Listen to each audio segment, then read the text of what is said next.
Oh, Mondays suck.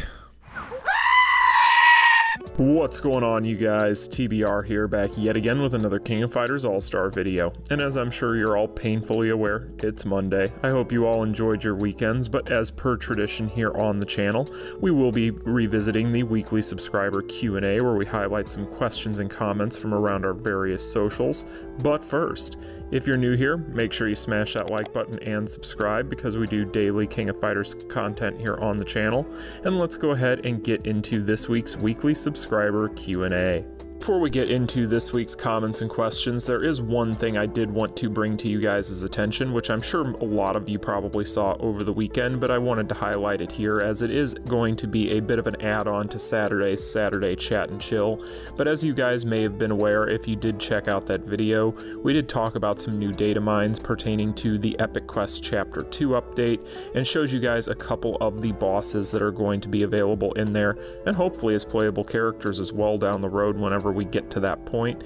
But there was a third asset for these bosses that was data mined later on in that day after I had already put that video up, and that is going to be for Original Zero. So as you can see here, this is the updated Original Zero for Epic Quest Chapter 2. So for all of you Original Zero fans out there, figured I would show this to you guys. But yeah, it's another one of the Epic Quest Chapter 2 assets. So these look like they are going to be the bosses that we will be seeing, or at least a few of them.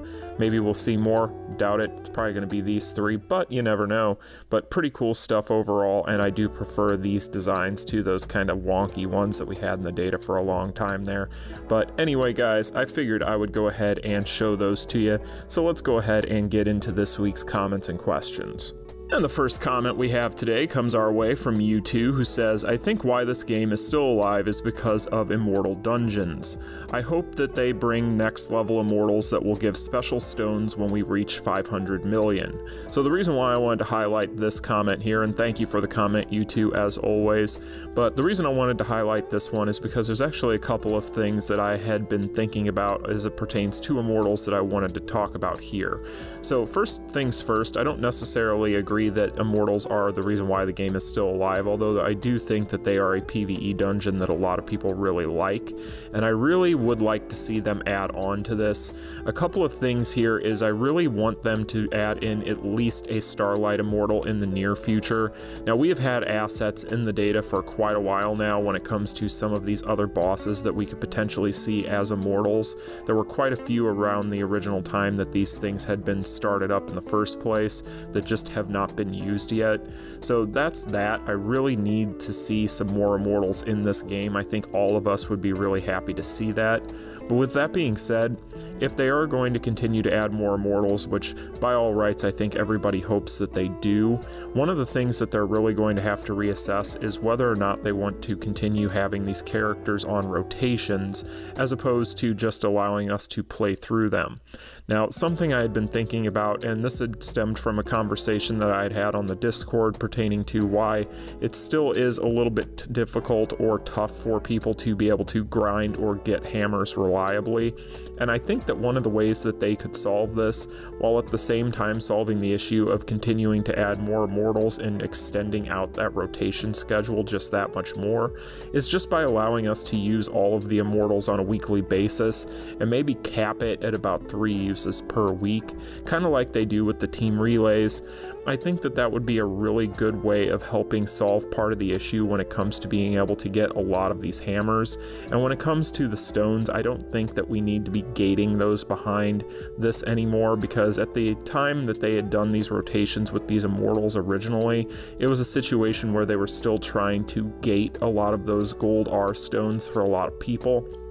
However, I think that with the lament of the limited banner causing the limited stones to become kind of the more sought after stones, and at least the stones that you're going to be using 90% of the time, especially when you're going for these limited banner characters where most of the time it wouldn't even make sense to use the R stones on them, I think that it would be a good way to solve these issues. Just allow us to run all of these things anytime we want at a max of 3 times per week, and then that way we can get all of those extra extra hammers throughout the week.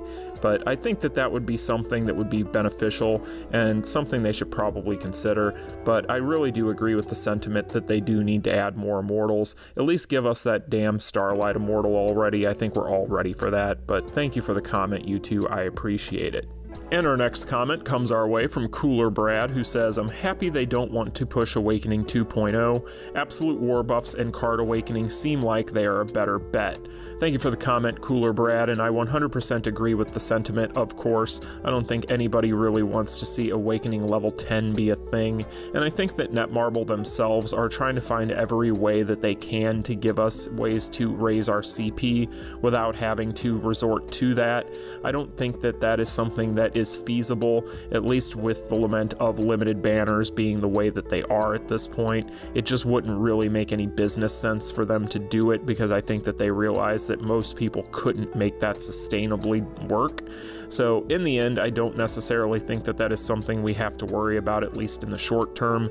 However, I do think that the talking point here should be that they have been adding in things such as Fame and the Transcendental Battle Card system and so on and so forth in order to try and circumvent having to do that. So at this point, I think that they are trying their best to figure out ways for us to raise our CP without doing that, and hopefully it isn't something we have to worry about in the near future, but I don't think it is. But thank you for the comment, Cooler Brad. I appreciate it. And the next comment comes our way from Whiskey Tango Foxtrot, who says, Epic Quest 2 and the card update will be game changers for sure. Hopefully folks have a stockpile of unneeded cards to prepare. I foresee a bunch of card banner rolls incoming. Thank you for the comment, Whiskey Tango Foxtrot, and I wanted to use this comment as a bit of a way to do a PSA.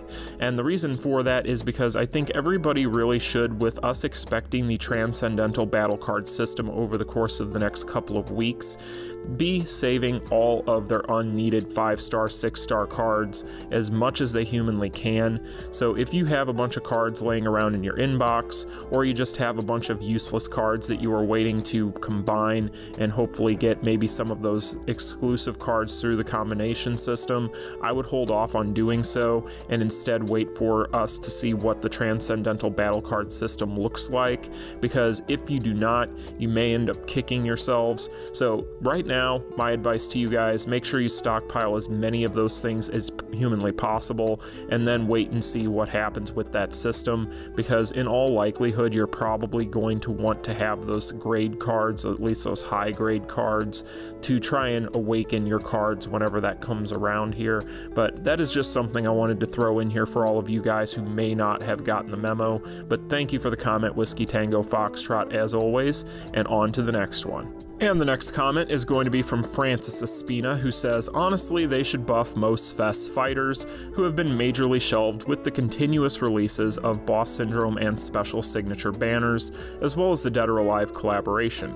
Only a handful of Fests are on the top tier, but not like tier 1 and 2. Also, they should open the remaining story quests, and some game modes where we can grind BS and SS memories won't hurt. Thank you for the comment, Francis, as always, and with this one, I wanted to highlight one major thing here, and then this is going to segue itself into the next question. But when it comes to this one, I do think that lost in everything that's been going on, with all of the excitement going on, with all of the limited banners and collaborations and so on and so forth, it has been several months since we have seen old Fest fighters buffed, and I do want Netmarble to be kind of aware of not forgetting that, because I do think that it's important to go back and buff some of these characters, specifically for new players, beginner players, and kind of the intermediates who still do rely on unified banner characters a lot. And so I do think that this is something they need to make sure that they get around to doing more often. I know that they had made a point of doing this quite often back in the day, but it's been a while since we've seen a batch of characters get any updates to them. So I'm really hoping that Netmarble doesn't forget to go back and do more of these. They had even gotten into the habit of asking us which characters we wanted to see buffed in different surveys and things of that nature on the forums. So hopefully they get to doing that again as well, because I do think that the community appreciated having a say in that. especially considering the fact that whenever they did ask us for that, they did a pretty good job of being pretty timely with buffing the characters that were the top rated when it came to that survey. So yeah, I definitely think that they need to do this, but I do want to segue this and kind of pair this with another comment that is just an example of a comment that I got a ton of last week. For whatever reason, I'm not really sure, but a lot of people wanted me to go ahead and talk about Boss Syndrome Orochi and how they want to see him buffed. And I think it's kind of interesting that I got inundated with this request all in the same week. It's almost like you guys had some sort of like WhatsApp conversation going on with a group of you and everybody decided to flood me with the same question to get my attention. But I do agree that Boss Syndrome Orochi could use some sort of buff in some way, especially at least when it's talking about PvE. But at the same time, I really don't know that Netmarble is incentivized to do so, especially considering the fact that they probably aren't planning on re-releasing him anytime soon. If in 6 months' time they decide they're going to re-release Boss Syndrome Volume 1 again, maybe they'll buff them, who knows? But I really don't know that Netmarble would really want to do that at this point. However, if they did, I think that really all they would need to do to make him a character that's PvE viable is just go ahead and give him dots, because if they gave him a dot or two, then at that point that's really all he would need for PvE. At this point, he's really just going to be there as a really good leader, as well as a character that can fire off finishers super fast and build up his PG super fast. So, you know, he is in kind of a weird place in PvE, I do admit that, but at the same time, I do wonder if Netmarble would even have a character of his ilk on their radar. I know there's a lot of Orochi fans out there that are unhappy that he's seemingly not in the best place when it comes to PvE, and I do agree that comparatively speaking to some of the other limited banner characters, he's definitely not. So yeah, for all of you fans of BS Orochi out there, I hope you get your wish, but I definitely would not be holding your breaths for that to be happening in any short amount of time. But thank you guys for the comments and the questions, I appreciate it. And the next comment comes our way from Guy Sharp, who says, I think we're going to have a Boss Syndrome banner and not an SS banner, with Boss Syndrome Gonitz and Boss Syndrome K. So the reason why I wanted to go ahead and highlight this one is I wanted to ask you guys a community question here, and you can use the comment section down below to give your answer to this question. But I wanted to ask you guys, being that everybody seems to be expecting, and I know that I'm expecting, a SS banner next, being that we just had the Boss Syndrome limited banner before this collaboration, so on the rotation we should be seeing an SS banner. But I wanted to ask you guys the hypothetical question of, do you think that the Dead or Alive 6 collaboration in Netmarble's mind will count as a SS banner for their rotation purposes? So basically, if we were expecting an SS banner after Boss Syndrome Volume 3, should we, instead of expecting an SS banner to come after the Dead or Alive collaboration, should we expect a Boss Syndrome banner instead, considering the fact that we had several SS characters in the collaboration for the first time? I think that it's an interesting question to pose. It's one of those things where we're really not going to have a right or a wrong answer until we get some sort of formal announcement on what the next update is going to entail. But I found it interesting, being that this is the first collaboration that we've had SS characters involved, that I ask this one, because there is the potential that it could affect things. I don't personally operate under this assumption. I still think that we're probably going to be getting an SS banner, but I think it is a question that is worth asking. So you guys let me know in the comment section down below if you think the collaboration is going to affect their rotation whatsoever, and then we can discuss it down there. But thank you for the comment, Guy. I appreciate it. And that's going to do it for this week's weekly subscriber Q&A.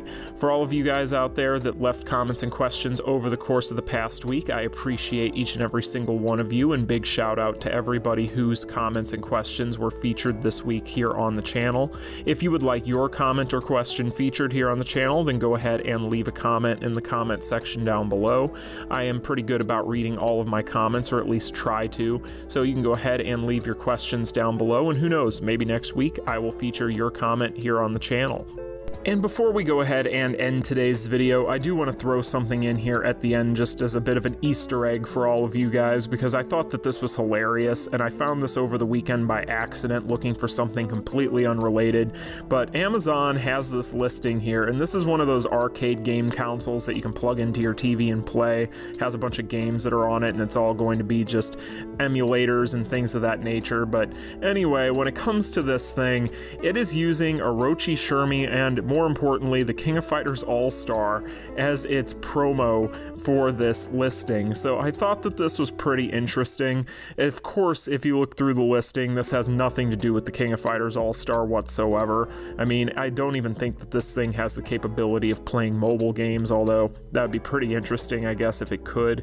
I definitely know that it wouldn't be able to play this game, but yeah, I thought that that was a pretty funny listing. Don't go buying that thing thinking you're going to be able to play this game on it, because I almost guarantee that's not going to happen, and more than likely it's some sort of Chinese knockoff item that's probably going to not work very well, although I guess it does have halfway decent reviews. But stay away from it. I'm not telling you to buy it. I just thought it was funny, something that kind of stuck out to me. Figured I'd go ahead and put it here for all of you guys just so that you could kind of get a chuckle out of it. But yeah, I guess we're going places, guys, when the Chinese knockoff plug-and-play systems are now ripping off the game. So anyway, you guys, that is going to be today's video. I hope you all enjoyed it. If you did and you're new here and you enjoy daily King of Fighters All-Star content such as this, make sure you smash that like button and subscribe. I will be back in tomorrow's video, but until then, you all take care. Peace. Continue.